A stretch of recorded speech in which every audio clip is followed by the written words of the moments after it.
Olá, queridos ouvintes! Tô de volta um pouco antes do previsto, porque precisava compartilhar com vocês um pensamento sobre uma notícia que andou circulando nos últimos dias. Vocês já vão entender porque esse episódio se chama Picasso na Fogueira. Para começar, respondam para mim, por que será que centenas de pessoas pagam todos os dias para ver a Mona Lisa pequenininha, à distância, disputando aquele cantinho entre um monte de cabeças e ombros e cotovelos, sendo que elas poderiam simplesmente dar um Google e encontrar uma imagem muito mais nítida, às vezes até em alta qualidade, sem obstáculos, para admirar por quanto tempo quisessem? Será porque o registro não equivale à coisa em si? A foto não é a mesma coisa que o quadro?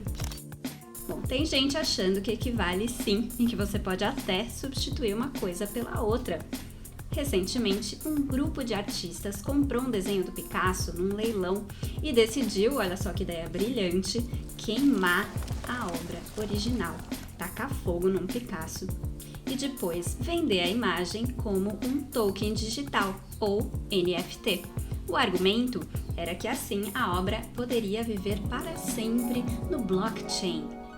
Eu não sei nem por onde começar a me indignar. Bom, eu ainda tenho uma vaga esperança de que o vídeo do quadro sendo queimado seja só um truque de marketing para chamar atenção e ganhar dinheiro e nenhum Picasso tenha sido ferido no processo. Mas a verdade é que, se isso não aconteceu agora, vai acontecer já já. Meses atrás, um print de uma obra do Banksy, que já era em si uma cópia, foi também queimado por um comprador durante o leilão e o vídeo do ato foi vendido pelo triplo do preço como NFT. Na época, a imprensa disse que o print era uma cópia original do Banksy. Bom, o conceito de original rende uma discussão enorme, mas chamar qualquer coisa de cópia original é contraditório.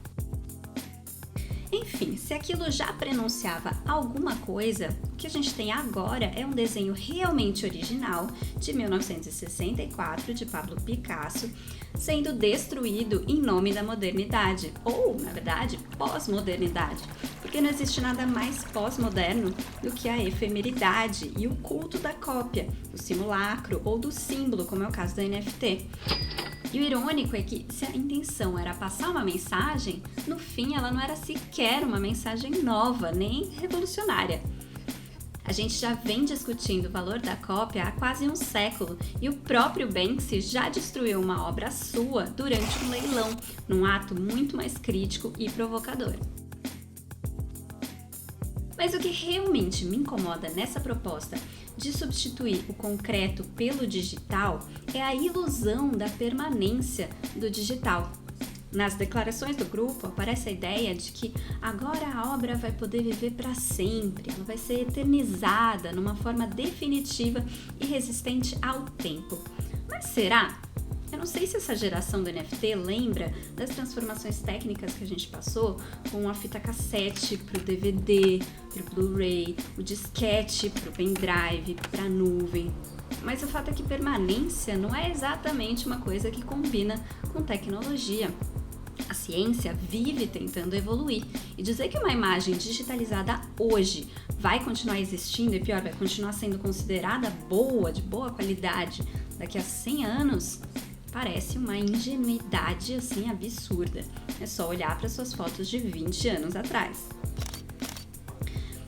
Mas mais do que ingênuo, digitalizar um quadro e destruir o original, alegando que a obra não foi prejudicada, na verdade que ela foi beneficiada com isso, é subestimar demais o poder do tato. É pensar que a imagem sozinha pode substituir a textura, o volume da tinta, a intensidade do traço, a cor reagindo a diferentes iluminações em diferentes horas do dia, o peso físico, histórico e até emocional que uma obra concreta carrega. No caso, era um desenho, um rascunho, mas você já imaginou reduzir a noite estrelada do Van Gogh a uma foto? Na boa, dói só de pensar. E depois de um ano de isolamento, eu achei que já teria ficado claro que nenhuma experiência digital, por melhor que seja, jamais vai ser capaz de substituir completamente a vida real, porque nós, como humanos, precisamos disso, precisamos estar num lugar e sentir a vibração da experiência concreta. Mas e aí, o que vocês acham sobre esse assunto? Podem me escrever pelo e-mail cadernoj@gmail.com ou falar comigo pelo Instagram, no @julianavarela com 2 L's. Sou toda ouvidos. Obrigada a quem me acompanhou até aqui e até a próxima!